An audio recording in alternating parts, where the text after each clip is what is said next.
Ang Balikatan exercises din po ay sa ngayon is ngayong taon na to is 25th in the series of exercises. So it started in 1981 pa po. So may sarili pong, sa pagkakaalam ko po, ang Balikatan exercises ay meron siyang sariling pundong nakalaan. So merong participation sa ating mga hanay ng kasundaluhan at sa United States of America. Saan ang gagaling ang pondo para sa nasabing pagsasanay? Yung Balikatan exercise po ay merong appropriation po ito nang galing sa ating national government. Pero meron din pong support na magagaling ito sa United States of America. Ano po itong mga support ang ibinibigay nila? Halimbawa po ay yung medical supplies, mga medicines, mga construction materials for the construction of roads, repairs, and rehabilitation of schools. Ito po yung mga pondong binibigyan ng suporta ng Amerika. Ano ang pinaka-controversial sa isyung ito? Unang-una po, sabi nga natin, kung bakit kasi tuwing nagkakaroon ng mga anomalya sa loob ng isang organisasyon, particularly po dito sa Armed Forces of the Philippines, lagi na lang pong junior officer yung naiipit. Sa kaso ko po, noon, sinasabi ko, although marami na rin na naging planner po ako ng exercise Balikatan 2002, nakita ko na po na merong pagkakamali or may anomaliyang nagaganap. Gusto kong magsalita noon, kaso lang po, marami pong humadlang. Kasi po ang sabi nga sa akin, napakalaking institusyon yung babanggain mo. So, kahit na gano'n ang aking nalalaman, patuloy pa rin po ako sa aking advokasya na sana makatulong man lang ako na mapabago itong institusyon na ito. Now, here comes 2007 po na Balikatan. Alam ko pong merong approximately 40 to 46 million na nakalaan dyan. So, out of that amount, yung CMO lead event planner, which is Colonel Crispillo, ay humingi po ng budget na 4 million. Out of the 4 million pesos po, 2.3 lang po yung ibinaba sa amin. Yung sa CMO, Civil Military Operations Task Group, wherein ako po ang namumuno doon. Ano po ang aking unang-unang obligasyon or function bilang OIC? Ako po yung nag-oversee ng different projects ng Balikatan, CMO events sa buong isla ng Mindanao. So, ano-ano po itong mga proyekto na ginaganap doon noong 2007? Meron po kami mga medical mission na nangyari po sa Sulu, Zamboanga City, sa Lanao, Cotabato, and Maguindanao, and even as far as Sultan Kudarat. Yung bulk po ng engineering projects, o yung sinatawag natin mga construction, ay nandun po sa isla ng Sulu. Kasi po, nakalagay po doon sa exercise plan or operational directive ng JHQ na 2 events lang nga po yung ikakandak doon sa 2007 na yun. Ano po yung mga events na ito? Ito po yung sinasabi ko na combined staff planning exercise kung saan nagkakaroon ng mga pag-uusap at exchange of thoughts over roundtable discussions doon po sa Camp Aguinaldo. At ang nagpa-participate po dito ay mga representatives from the Armed Forces and the United States of America. Meron po mga senaryo na ginagawa at meron din po mga observers na nanggaling sa iba't ibang bahehensya.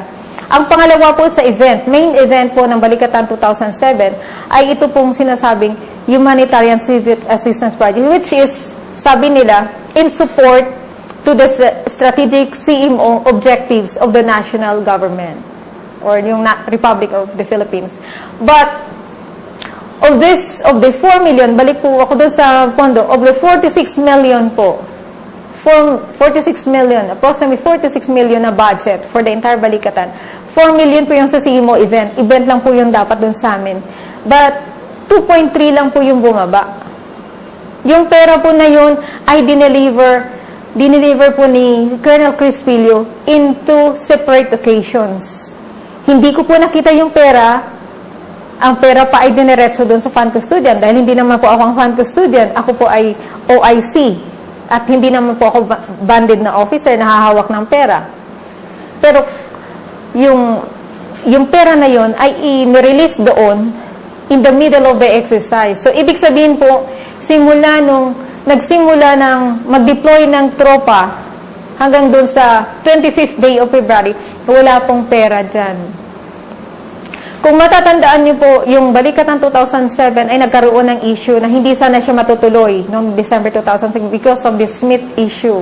However, early part of January 2007, nagkaroon ng direktiba na kailangan siyang i-push through. So, wala po akong dokumentong nakita kung saan nakalagay kung ano yung mga activities na gagawin doon sa balikatan. I ended up researching and asking concerned people who have attended yung seminar workshop dito sa Manila noon. To the extent na yung US counterpart, sila na yung nagbibigay sa amin ng mga dokumento. So, nag-prepare po ako ng communications. And yung communication po na prepare ko is dumaan po yun sa proper channel. So, in short, alam po nila yung problema namin. So, from day 1 po until 25th of February, meron na po kami mga isinasubmit na report. At ang main concern namin doon is yung funding. Kasi po, kami po ang pinupukpok ng mga battalion commanders at mga tropa doon sa ground. Especially ako po. Ako po mismo. So, instead of giving me advice, kasi po sinasabi ko sa mga immediate superiors ko, ang yung problema namin, hindi po ako nakakuha ng positive response. Ako pa po ang sinasabihan ng isang officer na colonel, na si Colonel Ibanez, na bahala kayo kung saan kayo mangutang. Sinagot ko po siya, Sir, hindi ito activities namin. Activity ito ng buong Pilipinas. Bakit kami ang mangungutang?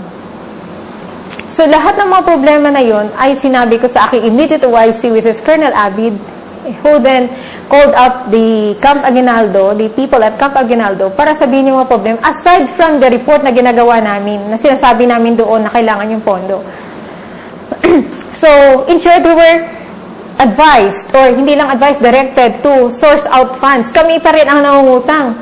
So, nanghiram yung office namin ng pondo doon sa isang opisina in the amount of 80,000 pesos. Kasi at that time po, meron na pong mga medical mission, nagtatabaho na po yung ating mga tropa doon sa ground. And yet, wala kami maibigay na pondo. Kailangan po yung mga doctors natin mag-travel all the way from Zamboanga papunta ng Sulu. From present position nila, papunta sa ibang areas doon sa Cotabato. So, wala po kami maibigay na pera. So, doon na po kami umikot sa 80,000 na hiniram namin. Now, 25 February came and Colonel Crispillo brought with him the cold cash. So, yung pera po na yun, ibinigay doon sa fund custodian. Sabi ko nga po kanina, hindi ko po nakita kung gaano kadami yung pera. Kasi hindi ako banded, at the same time, hindi ako designated fund custodian. So, yung pera po, diniretso doon sa fund custodian. So, lahat ng money matters ay nandun po sa fund custodian. So, the intent was for Colonel Crispillo, I myself, and the fund custodian to go down to different areas of Mindanao para i-deliver personally yung mga pera. Kaso po, he was constrained of the time that he has to go back here in Manila para po sa ibang trabaho niya. So, ang lahat po ng obligasyon, lahat ng responsibilidad na iatas sa amin. So, lahat ng requirements ng aming mga operating troops ay isinabmit ko po ito sa kay Colonel Crispillo with a corresponding requirement on fund support.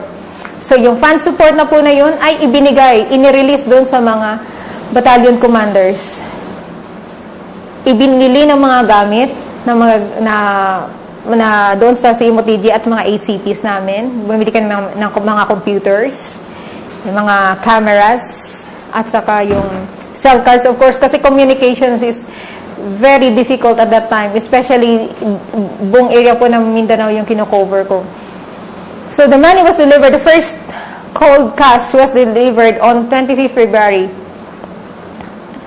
Ulitin ko ulit, I have not seen that amount, but I was made to sign an acknowledgement report na meron talagang pera. Kasi sinabi naman sa akin ng panlugsudyan na, ma'am, nandito sa akin yung pera. So, sa akin, wala akong doubt kasi kilala ko naman yung fan custodian. Kilala ko si Colonel Crispillo at that time. Kilala ko sila lahat. So, March 3, nag-deliver po siya ng pera. Nag-deliver siya ng pera in the amount of 1 million. 1.